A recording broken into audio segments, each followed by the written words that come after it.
Bonjour à toutes et à tous.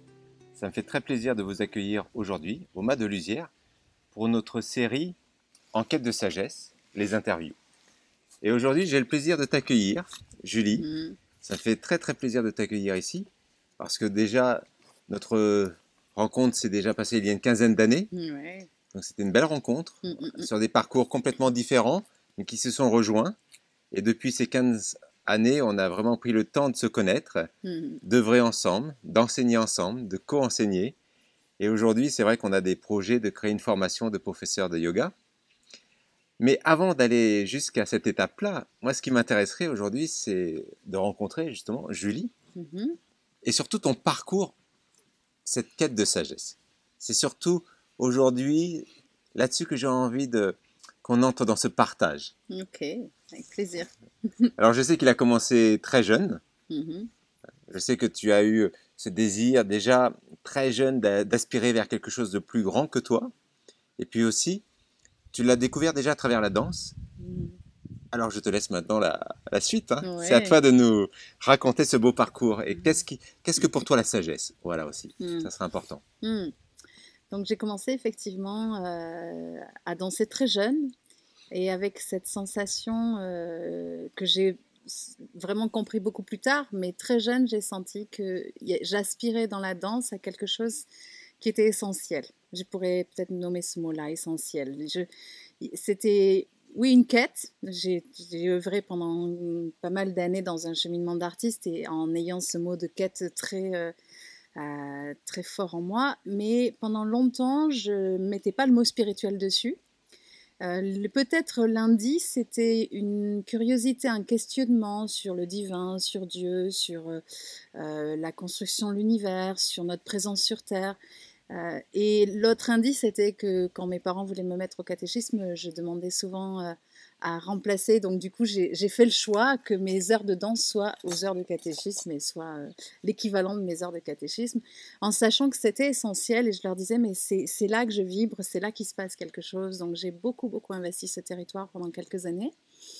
Et du coup, petit à petit, un questionnement est venu. Et donc, après la danse et le mouvement, cette envie de verticalité, de transcendance du corps, d'aller explorer le monde de la sensation et aussi de l'effort, de la discipline. Il y avait ça qui était très présent, que j'ai compris plus tard. Et donc, du coup, et du plaisir, hein, tout ça lié les uns et les autres. C'est ce que j'ai remarqué souvent chez toi, Julie. C'est ce que j'apprécie déjà aussi, c'est que cette sagesse, cette spiritualité a souvent été associée avec la notion de la joie. Ouais. J'ai l'impression qu'il n'y a pas de séparation pour toi. Non, il n'y a pas de séparation. Ça, c'est vraiment une dimension que j'ai découverte avec la rencontre avec Sri Ravi Shankar. Hein. Oui, ça a été, je comprends. Voilà, qu'on vit en commun cette histoire. Ça a été vraiment une rencontre avec un yoga, un cheminement spirituel qui est vécu dans la joie, dans le silence du cœur, le silence joyeux. Et ça, c'est resté très fort. Et aussi, donc, une attitude de bienveillance avec soi-même pour cheminer au-delà de ce qui nous a construit dans un monde de souffrance, les uns et les autres. On a chacun notre bagage là-dessus.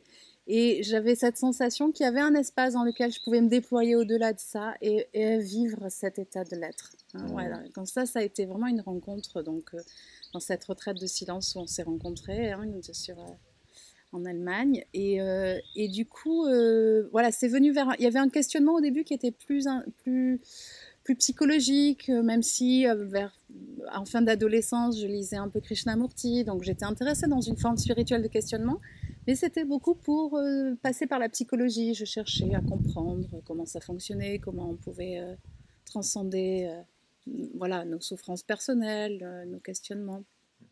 Alors, est-ce que tu t'es senti seule au départ sur cette quête de sagesse? Donc, oui. Parce que tu as commencé assez jeune. Et c'est vrai que c'est pas évident des fois de rencontrer autour de nous, dans notre environnement, que ce soit familial ou peut-être amical ou peut-être même professionnel. Des fois, on se sent seul. Et je pense que tu n'es pas la seule. Hein. Je suis sûr que les personnes qui nous écoutent derrière l'écran, il y a eu des fois ces moments où on se sent voilà, isolé dans cette quête. Mais qu'est-ce que tu as appris de ça, justement? Et peut-être, est-ce que ça t'a renforcé? Est-ce que ça t'a déterminé encore plus dans ta quête. Comment tu l'as vécu ce moment-là? Parce que je pense qu'on le vit tous à un moment donné. Alors, je pense que déjà, ça m'a permis de questionner cette sensibilité. Tu parles d'isolement, et aujourd'hui, j'adore le concept de solitude. Et la solitude peut être quelque chose d'absolument merveilleux. Donc, ça m'a permis aussi de questionner qu'est-ce que c'est qu'être. Combien de fois, effectivement, je me suis sentie isolée au milieu de foules, au milieu de gens qui finalement ne correspondaient pas peut-être à ce que je cherchais moi, et je ne sentais pas cette quête d'essentiel dans les partages. Donc ça a été peut-être les moments les plus difficiles. Parfois, c'était peut-être dans le collectif, de ne pas retrouver finalement ce qui me paraissait le plus essentiel à partager avec les gens que j'aimais ou avec les autres en général. Donc oui, il y a eu ce moment-là. Renforcé, j'aime bien que tu dises ça, parce qu'effectivement, ça demande on se dédie à cette quête, et ça demande beaucoup de discipline. Et petit à petit, on fait l'expérience. Enfin, en tout cas, moi, je peux dire que l'expérience, je pense que j'ai pu faire, c'est de voir à quel point mon monde se transforme, au fur et à mesure où intérieurement ça se transforme. Et j'ai la joie aujourd'hui de pouvoir me dire que je partage avec des personnes pour qui l'essentiel, ou on peut l'appeler le divin, la conscience, le chemin de l'énergie et de la conscience, est une réalité au quotidien, est un questionnement, et des personnes autour de moi qui ont mis en place vraiment un mode de vie qui célèbre ça. Ouais. Intéressant. Alors, je vais te poser peut-être une question qui peut paraître simple à la fois, mais pour moi, elle a son importance dans notre société moderne. C'est, est-ce que tu considères que justement la sagesse, c'est quelque chose d'un temps révolu? Est-ce que tu trouves que ce terme sagesse est obsolète, ou justement, peut-être il y a peut-être toute une jeunesse aussi derrière qui nous écoute, peut-être 15 ans, 16 ans, 17 ans, comme à l'époque où on a commencé notre quête, sérieusement en tout cas. Ouais. Est-ce que justement, ce terme sagesse, on doit le reléguer au siècle passé, ou est-ce que justement, on doit peut-être plus se l'approprier, et c'est peut-être d'autant plus maintenant important de se l'approprier? Je pense, enfin, ce que je ressens profondément, et ce que je perçois dans aussi ma curiosité d'auteur, de recherche intellectuelle sur le parcours de cette sagesse au fur et à mesure des siècles. Tu parles du siècle dernier, mais on pourrait tellement aller loin dans le temps. Ce que je perçois, c'est qu'elle a toujours été là, elle est encore là, elle est extrêmement présente. Comme je le disais tout à l'heure, c'est aussi quel est le regard que je porte sur le monde, et plus on s'intéresse à cette voie-là, plus elle émerge de tous les endroits autour de nous. Donc elle est profondément actuelle, et on a beaucoup de possibilités de pouvoir vraiment la vivre aujourd'hui. J'en parlais tout à l'heure avec les quelques personnes avec qui on a fait l'enseignement aujourd'hui, et on parlait du chamanisme celte qui est de plus en plus présent en Europe. Donc on s'est beaucoup intéressé à l'Inde, à l'Égypte, aux traditions amérindiennes, et c'est des voies passionnantes. Et pourtant aussi dans notre et propre on a culture. beaucoup dans notre culture, que ce soit dans le mode de la santé à travers la naturopathie, ou que ce soit dans le monde du subtil, avec tout l'héritage celtique, celte, qui est vraiment important. Donc je sens à quel point pour moi c'est actuel, mais surtout ça a besoin d'être réactualisé pour chacun.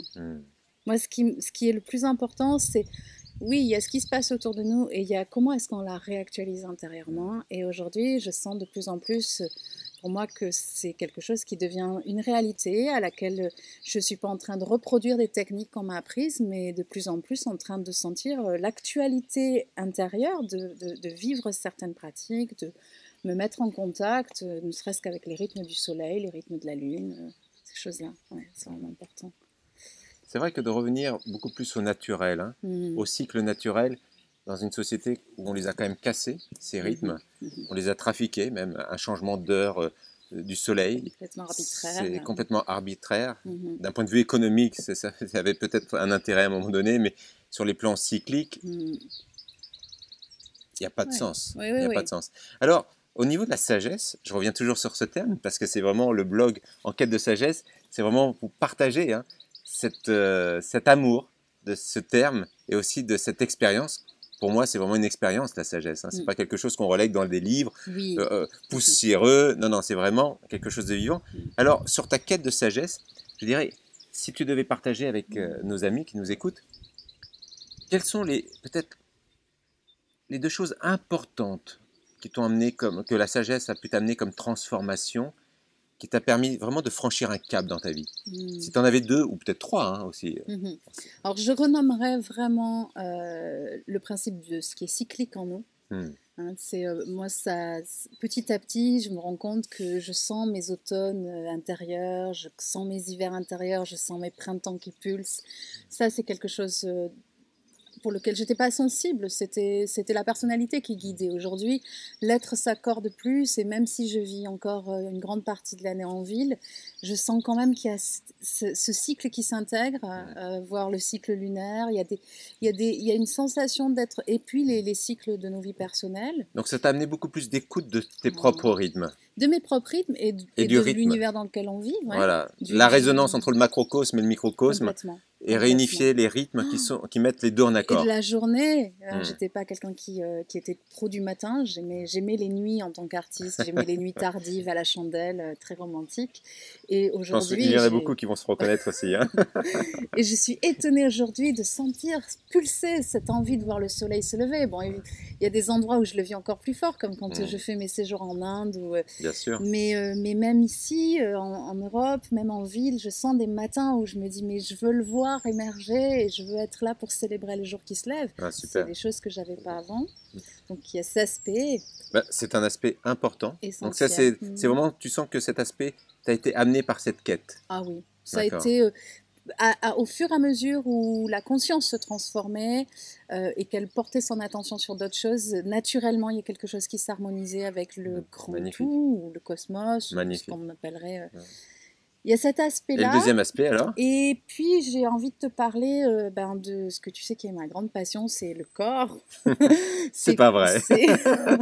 C'est comment est-ce qu'on peut vivre, tu parles de sagesse, comment est-ce qu'on peut la vivre profondément dans son corps, dans le corps cellulaire, dans le corps énergétique, dans les fluides.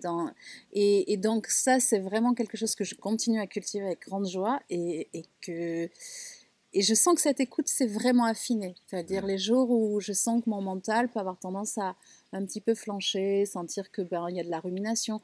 Je me dis, mais en même temps, c'est le corps qu'il faut aller réveiller. Donc une envie, soit d'aller dans l'espace où on est là, il y a une nature qui émerge immédiatement, et notre nature du coup peut s'éveiller à ça.